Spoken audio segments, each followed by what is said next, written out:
Hello दोस्तों, आनंद लेखनी blog में रोज़ की तरह आपका स्वागत है। सबका अभिनंदन है। सबके मंगल भविष्य की कामना के साथ दोस्तों, आज मैं आप लोगों के सामने हमारे जीवन में अनेक पड़ाव आते हैं। उन पड़ावों में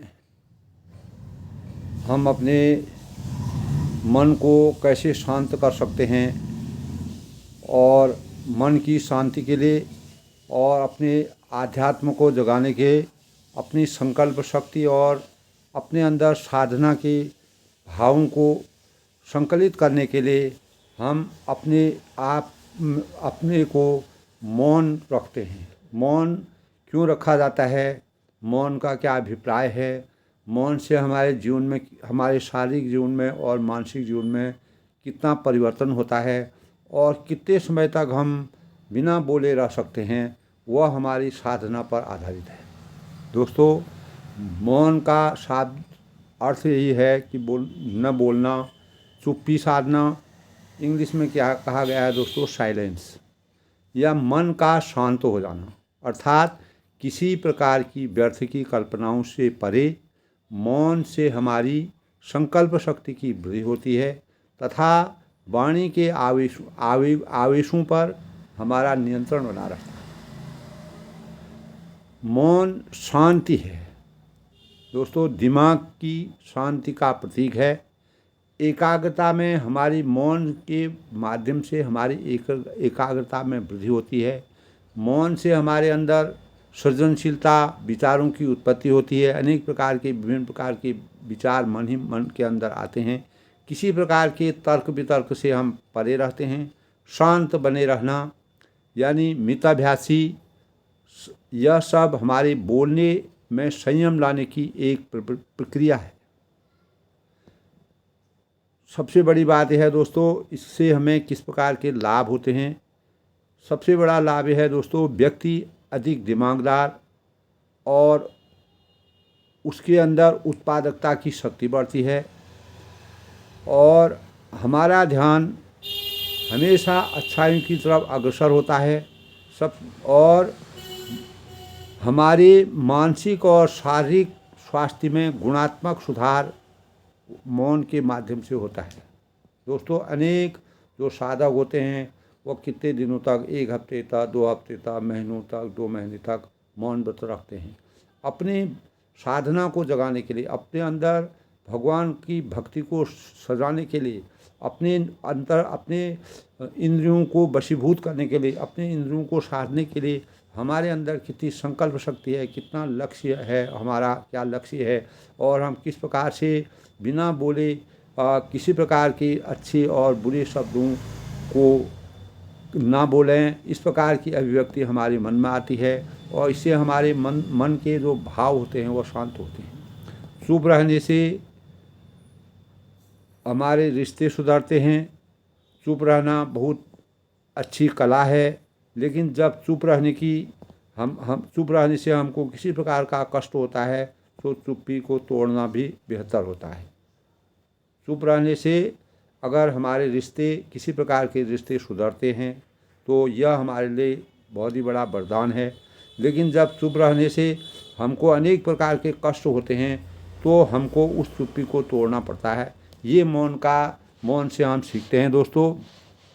सबसे बड़ी बात यह है दोस्तों, वाणी का मौन। हम अपनी वाणी में कैसे मौन रखते हैं? मन से मौन, बुरे विचारों को से छुटकारा पाकर आत्म तत्व का ज्ञान और आध्यात्म की ओर विचारों को एकीभूत करना, ये मौन की शक्ति पर आधारित होता है।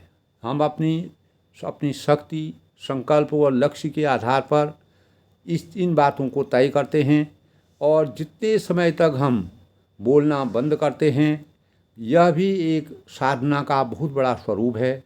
चुप रहना, स्थिर रहना, आत्मीय शक्ति की वृद्धि और मन इससे दोस्तों बलवान होता है, शक्तिशाली मन बनता है। भय, क्रोध, चिंता, व्यग्रता हमारे अंतःकरण में नहीं रहती है। मानसिक विकारों का अंत हो जाता है। दोस्तों, इस की शक्ति को अपने अंदर जगा सकते हैं। मौन की महिमा दोस्तों अपरंपार है। मौन जहाँ अपने अंदर प्रवेश का द्वार है, वहीं मौन शांति का भी आधार है। दोस्तों, मौन जहाँ रचनात्मक एक उर्वरक के समान हमारे जीवन में काम करता है, स्रोत है, और वही निश्चिंतता का भी सफल आधार है। दोस्तों, मौन जहाँ शक्ति का एक वज्र के समान हमारा भंडार है, और वहीं व्यवहार, हमारे व्यवहार कुशलता का भी एक महत्वपूर्ण माध्यम है। मौन के लाभ बहुत सारे हैं दोस्तों, इसकी महिमा अपरंपार है। आप कि मात्र 10 मिनट के लिए मौन रहिए तो आपके अंदर की शक्ति कुछ अलग ही होगी। आप सुनेंगे, सब बोलते हैं, सुनेंगे, उसको शांति रंग, तो आपके मन में एक प्रकार का शांति का आभास होता है। यही कारण है दोस्तों, जो साधनात्मक जीवन में प्रत्येक दिन अगर हम कुछ घंटे मौन रहने के आध्यात्म का बल अपने शरीर में सृजन करें, तो बोलने से व्यक्ति की शक्ति का क्षरण होता है। अधिक बोलने से हमारी शक्ति क्षीण होती है, और सामान्यतया इसका एहसास भी हमको नहीं हो पाता है। लेकिन लगातार बोलने के बाद यह समझ आता है कि अधिक बोलने के साथ जैसे जैसे ऊर्जा का क्षरण होता है, मानसिक ऊर्जा के ह्रास के साथ विचारों में भी विसंखलित होने, हमारे विचार भी अनेक प्रकार के आते हैं। जब हम ज़्यादा बोलते हैं, किसी प्रकार के कटु शब्द भी बाहर निकलते हैं। अगर हम सोच विचार के बोलते हैं, संयमी बोलते हैं, कम बोलते हैं, तो उससे हमारी वाणी में मिठास आता है। दोस्तों, अधिक बोलने के साथ जैसे जैसे ऊर्जा का क्षरण होता है, मानसिक ऊर्जा के ह्रास के साथ विचारों में भी अनेक प्रकार की विसंगलता पैदा होती है, और साथ ही बहिर्मुखी यानी बाहर से आने वाली जो विचार होते हैं वह हमारे अंदर हावी होने लगते हैं, और चित्त की स्थिरता प्रभावित होती है। दोस्तों, आपने देखा होगा समाज में जो लोग कम बोलते हैं तो वह हर समय हर जगह सम्मान पाते हैं, यानी वो अपने जीवन में इस प्रकार का न्यूट्रल रहते हैं। तो मौन से हमको बहुत फ़ायदे हैं। बहुत अधिक बोलने से व्यक्ति स्वयं के बारे में नहीं सोच पाता है। ऐसे में तत्काल पता ही नहीं चलता कि बोलने में कहाँ चूक हो जाती है, कहाँ गलती हो जाती है, कहाँ हम गलत बोल रहे हैं, कहाँ सही बोल रहे हैं। इसमें अपने व्यक्तित्व का प्रभाव कम होता है, इसका हल्कापन, और हमारे अंदर हल्कापन झलकता है। जो लोग बहुत बोलते हैं दोस्तों, उनकी कद्र आपने देखा होगा समाज में बहुत कम होती है। इसलिए कुछ अनर्गल और गलत अभिव्यक्ति दूसरों के भावों को भी आहत कर सकती है। इस प्रकार के जो लोग जो हैं लगातार बोलते रहते हैं, कब क्या शब्द बाहर निकल जाएगा इसका परिमापन नहीं होता है, इसका मापदंड हम नहीं कर। ऐसे में किसी भी वक्ता की अपने मन की शांति और स्थिरता प्रभावित होती है।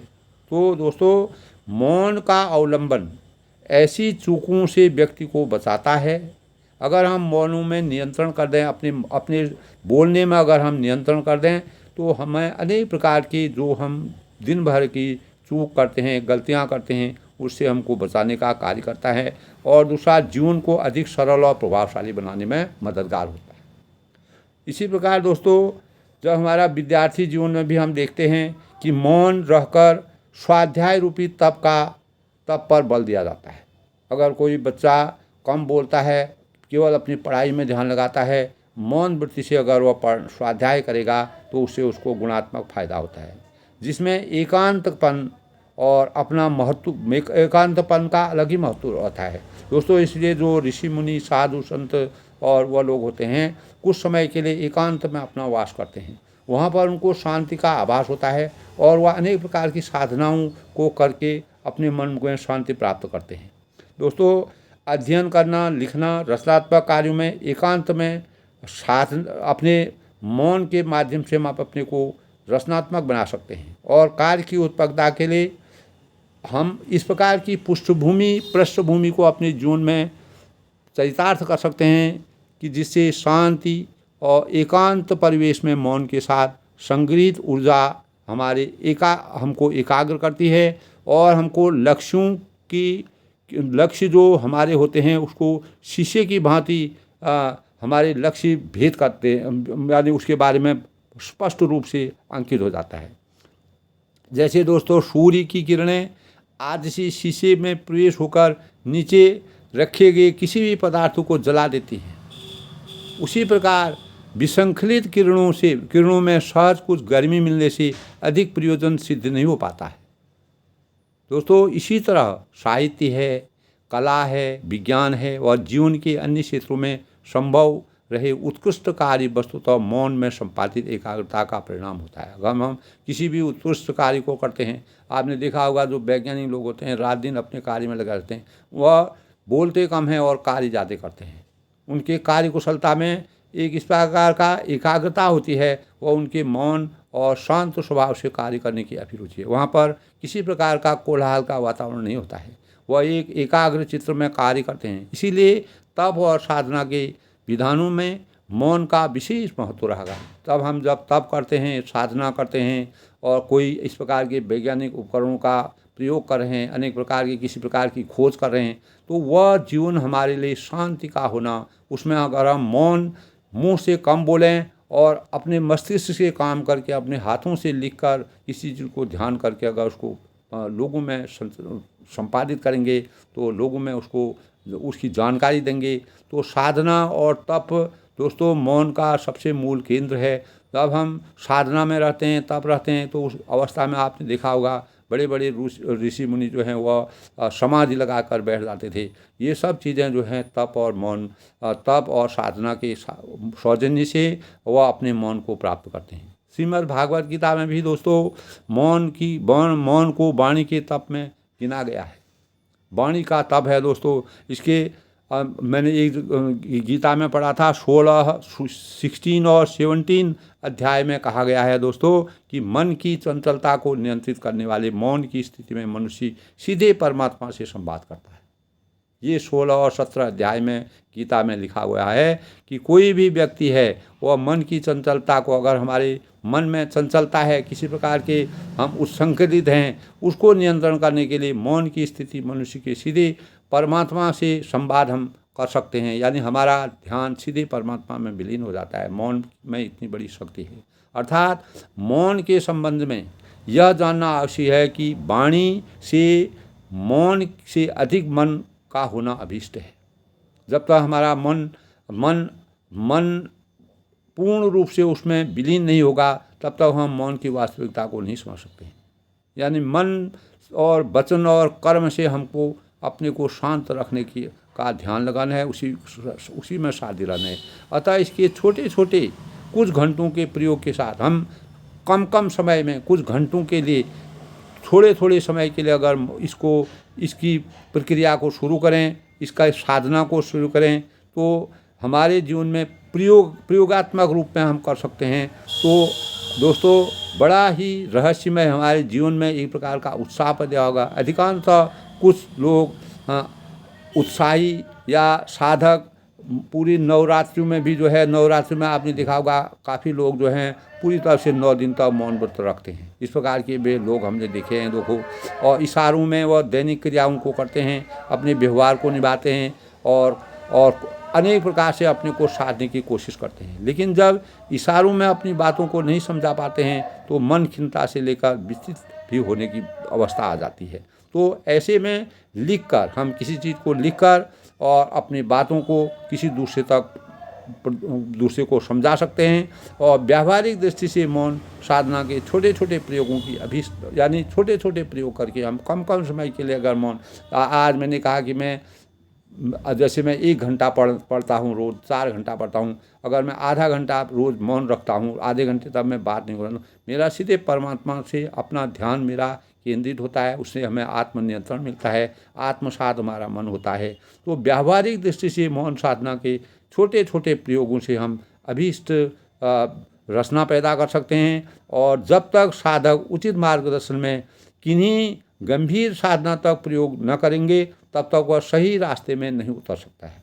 दोस्तों नियमित दिनचर्या, जो हमारी दैनिक दिनचर्या होती है, ऐसे में अभ्यास के अतिरिक्त और हम जैसे कहीं पर भी हिमालय की कंदराओं में लोग जाते हैं और वहाँ पर गंभीर प्रयोग करते हैं, और इसी प्रकार अनेक गुफाओं में, कंदराओं में लोग धारण करते हैं और तप और साहित्य सृजन का प्रतिफल करके वांग्यम यानी वांग्मय के रूप में फलीभूत हमारे जीवन में होता है दोस्तों। साथ ही सुनसान व सहचर जैसी, जहाँ पर सुनसान एकांत जगह हो, और जैसी यात्रा, इस प्रकार की यात्रा का वृतांत लोग देखा आपने कि अनेक लोग जो है अपनी साधना करने के लिए एकांत में चले जाते हैं, कहीं इस प्रकार की यात्रा करते हैं। और जैसे नदी है, और कोई पहाड़ है, कोई कंदराएँ हैं, कोई गुफाएँ हैं, वहाँ पर एकांत भाव में भगवान की साधना में मग्न हो जाते हैं।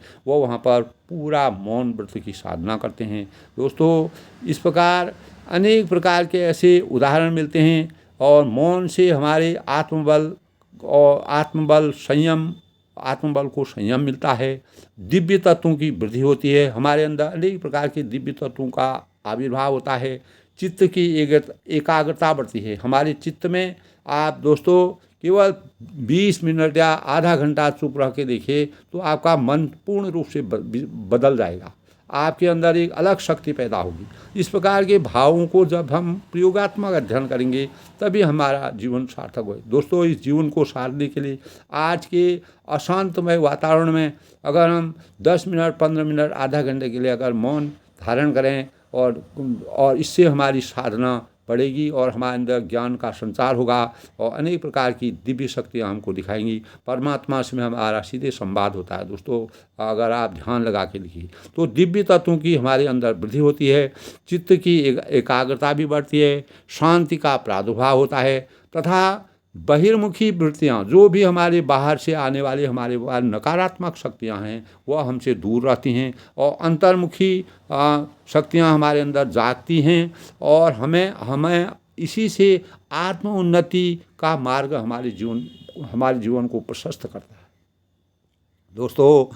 हमें प्रतिदिन, सप्ताह में अथवा माह में कोई नियत समय मौन रखने के लिए अगर निश्चित करना चाहिए।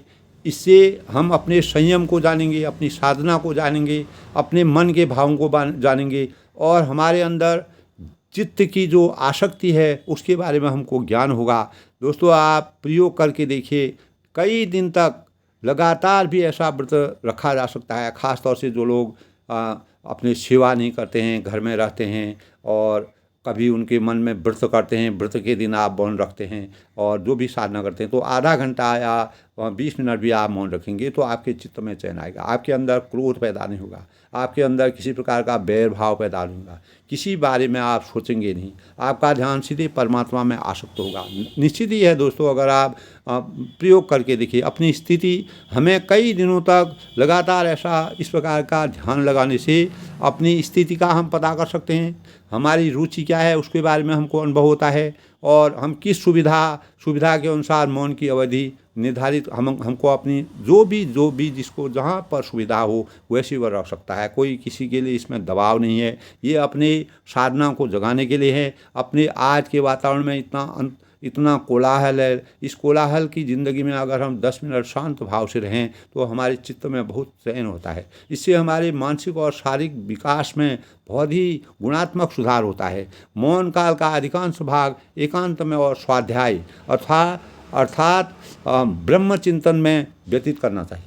या तो हम एकांत में बैठें, स्वाध्याय करें, अपने आप स्वाध्याय करें और भगवान में लीन हो जाएं। परमात्मा के आगे, किसी मूर्ति के आगे बैठ करके परमात्मा का ध्यान लगा करके अगर आप मौन व्रत में 10 मिनट भी बैठेंगे तो आपके चित्त में एक अनोखा वो आएगा। आप कोई जप कर रहे हैं, कुछ कर रहे हैं दोस्तों, ये आजकल के जीवन के लिए जो हमारा आंतरिक, जो हमारे अंदर अनेक प्रकार की मानसिक विकार पैदा हो रहे हैं, हमारे अंदर अनेक प्रकार की व्याधियां पैदा हो रही हैं, हम लोग अनेक प्रकार से आजकल के बच्चे ही हैं जो हैं गलत शिकार हो रहे हैं, गलत रास्ते में जा रहे हैं। उसको कंट्रोल करने के लिए, उसको नियंत्रित करने के लिए हमको इस प्रकार के भावों को अपने अंदर लाना चाहिए, जिससे हम अपने जीवन को सार्थक बना सकें और अपने मन में, चित्त में शांति करें। आप पढ़ाई करें, सब कुछ करें, आप मन लगा के स्वाध्याय करके पढ़ाई करें, लेकिन उसको अगर आप एकांत में और स्वतंत्र बिल्कुल मन बना करके पढ़ेंगे तो उसमें वह भी एक प्रकार का मौन ही है दोस्तों। इस तरह मौन की महिमा दोस्तों अपरंपार है। अगर आप अपने जीवन में, कोई भी व्यक्ति है अपने जीवन में इसको प्रयोग करें, इसका अध्ययन करें, इसके बारे में अपने आप जब तक आप साधना नहीं करेंगे, जब तक आप अपने अंदर संयम नहीं लाएंगे, तो इससे हमारे जीवन में गुणात्मक सुधार होगा। दोस्तों, ये कोई किसी को समझाने की बात नहीं, ये एक प्रेरणा के स्रोत हैं। हमको कहीं से भी कोई चीज़ मिलती है, उसको हमको लोगों को शेयर करना, लोगों को बताना हर व्यक्ति का कर्तव्य होता है। दोस्तों, अच्छाई को ग्रहण करना हर व्यक्ति को सीखना चाहिए, और इससे हमारा व्यवहारिक और आध्यात्मिक लाभ बहुत ही बढ़ता है। हमारा व्यवहार बढ़ेगा, हमारे अंदर आध्यात्म जागेगा, हम भगवान के प्रति वह होंगे। हमको कोई बच्चे हैं तो वो पढ़ाई में मन लगेंगे, कोई अगर बहुत बड़े परिवार के बोझ में दबे हुए हैं तो उनके अंदर भी शांति प्राप्त होगी, कहीं ना कहीं से वो अपना रास्ता ढूंढेंगे। और जो ज़्यादा उम्र के लोग हैं, अगर वह एकांत में उनको बहुत समय मिलता है, वो एकांत में बैठ कर अगर 10-20 मिनट अगर शांति से मौन व्रत धारण करें, मौन की साधना को अपने अंदर अपनाएं, तो यह हमारे जीवन के लिए बहुत ही फायदेमंद हो सकता है। और मौन अपने चरम में, जब मौन दोस्तों अपने चरम में पहुंच जाता है, अपनी सीमा से यानी बहुत ही आपके ऊपर, वह जिस प्रकार हमारे अंदर अनेक प्रकार के जो नशीली चीज़ें हैं वो हमारे अंदर व्याप्त हो गए, हमको रुग्ण बना सकती हैं। इसी प्रकार मौन अगर हमारे अंदर समाहित हो जाएगा तो हमारी भावना खुलेंगे, हमारे अंदर अच्छाई आएंगी, बुराइयों की जगह अच्छाई आएंगी, और ये बुराइयों को अज्ञान रूपी अंधकार से ज्ञान रूपी प्रकाश में लाने का एक बहुत बड़ा साधन है। और जिसके लिए ना आपको कुछ खर्च करना है, ना कुछ करना है, अपनी इंद्रियों को नियंत्रित रख के अपने को शांत बनाना है। और अतः मौन जो है हमारे लिए अनेक प्रकार के लक्ष्य निर्धारित करता है, और हमारे खुद का साक्षात्कार करने की विधि है, और हम इसमें सक्षम बन सकते हैं। किसी भी कार्य को अगर हम करेंगे तो अगर हम मौन से सोच करके उसमें गुणात्मक सुधार ला के अपने जीवन में अपनी बुराइयों को दूर करके अच्छाइयों का संचार कर सकते हैं। अतः मौन को किन्हीं अंशों में जीवन में शामिल करना चाहिए, और इसकी गुणवत्ता में लगातार रोज़ अगर आप वृद्धि करेंगे तो इससे एक सुखी और समृद्ध, आप कम खाएंगे, कम वह करेंगे, सामान्य आवश्यकताओं से आप अपने जीवन की पूर्ति कर सकते हैं। और आप कम में ही अपने मन को अगर खुश रखेंगे, शांत रखेंगे, तो आपको मौन से इस प्रकार की क्या ज्ञान प्राप्त होगा, भगवान में हमारी शक्ति बढ़ेगी, और आध्यात्म की तरफ हम बढ़ेंगे। आध्यात्म से ही हमारे मन में शांति प्राप्त हो सकती है, और हम इससे एक सुखी और समृद्ध जीवन प्राप्त कर सकते हैं, और सार्थक जीवन का आधार बना सकते हैं, अपने जीवन को सार्थक बना सकते हैं। दोस्तों, मौन हमारे जीवन के लिए बहुत बड़ा वरदान है। आज के आपाधापी के युग में, आज के प्रतिस्पर्धा के युग में, आज के इस प्रकार की ध्वनि प्रदूषण के युग में, अगर हम एकांत में अपने जैसे हमको जहाँ पर समय मिलता है, अगर हम मौन करके 10 पहले अभ्यास करें, धीरे धीरे रे मनो धीरे सब कुछ होए, अगर हम धीरे धीरे इसका अपने अंतःकरण में लाएंगे, निश्चित ही हमारे जीवन में चमत्कार होगा, और हम एक अच्छे भावी अपने जीवन को, जब तक हमारा जीवन रहेगा तब तक हम शांति का आभास करेंगे। हमें अनेक प्रकार की आसुताओं से मोह भंग होगा, और हमारे अंदर भगवान के प्रति लगन पैदा होगी, और वही हमारे जीवन का सबसे अच्छा गुण होगा। और इस प्रकार दोस्तों, कुछ समय के लिए, कुछ काल के लिए अपने समय को निकाल करके, चाहे बच्चे हों, चाहे किसी भी उम्र में भी, कोई किसी पड़ाव में हैं, वह एकांत में अपने स्वाध्याय करें, एकांत में बैठ के भगवान के शरण लेकर के जो भी जिस कार्य में है वो केवल मौन रख करके अपने कार्य, अपने कर्तव्यों का निहित करें। जहाँ पर जिसको बोलना होता है उस समय नहीं, जब आपको कभी समय मिलता है तो आप 10 मिनट 15 मिनट बिना बोले भगवान से सीधे अपने को जोड़िए, तो निश्चित ही हमारे जीवन में बहुत ही परिवर्तन होगा, हमारा जीवन सुखमय होगा, हमारे अंदर शांति का एहसास होगा, और हमारे अंदर एक प्रकार की साधना का सूक्ष्मीकरण होगा, और साधना मौन में हम सध जाएंगे, और हमारा उच्च स्तरीय आध्यात्म की शक्ति हमारे अंदर अपने आगे समावित होगी। अंत में दोस्तों अपनी वाणी को विराम देते हुए सबके मंगल भविष्य की कामना के साथ, और आज मैं यही अपेक्षा करता हूं दोस्तों, सभी को मैं अपने चैनल के माध्यम से इसको शेयर करूंगा, अधिक से अधिक लोग इसको लाइक करें और सुनिए और अपने जीवन में इसको चरितार्थ करिए। और अगर आप आज के युग में अगर जो थोड़ा भी अगर आप अभ्यास करेंगे, निश्चित ही आपका अपने जीवन में शारीरिक और मानसिक विकास आपका निश्चित होगा। ये बिल्कुल दोस्तों इसको कोई नकार नहीं सकता है, ये सत्य है। इसका आप अगर अभ्यास करेंगे, निश्चित ही हमारा जीवन इस आपाधापी और आजकल के ध्वनि प्रदूषण के युग में, इस प्रकार की आपाधापी में हम अगर 10 मिनट 15 मिनट धीरे धीरे अभ्यास करके हम घंटों तक भी इस प्रकार का अभ्यास कर सकते हैं, जब भी हमको समय मिलता है। दोस्तों मौन वृत्ति हमारे जीवन के लिए, हमारे अंतःकरण के भावों से भगवान के प्रति लगन लगाने, और जो भी कार्य हम कर रहे हैं, जो कर्तव्य हम कर रहे हैं, चाहे हम पढ़ाई कर रहे हैं, हम किसी कार्य में लग रहे हैं, किसी कार्य को कर रहे हैं, हमारा कोई व्यापार है, कोई भी चीज़ है, अगर हम उसमें 10 मिनट भी अगर समय देंगे तो इससे हमारे जीवन में गुणात्मक सुधार होगा और हम अच्छी मानवता, अच्छे मानव बन सकते हैं। हमारे अंदर आध्यात्म जगेगा, हमारे वह भगवान की शक्ति जगेगी और हमारी व्यवहार कुशलता में गुणात्मक वृद्धि होती। सबके मंगल भविष्य के साथ मैं सबको, बड़ों को मेरा नमस्कार, छोटों को मेरा धन्यवाद। और दोस्तों इस प्रकार मौन वृत्ति भी हमारे जीवन का एक बहुत बड़ी साधना है। हम इस साधना को अपने गुणों से, अपने विचारों से, अपने भावों से और इस साधना को कर सकते हैं। इससे हमें शारीरिक और मानसिक रूप में बहुत ही फायदा होगा और जो हमारे जीवन को चरितार्थ करेगा। सबके मंगल भविष्य की कामना के साथ सबको धन्यवाद, सबको नमस्कार।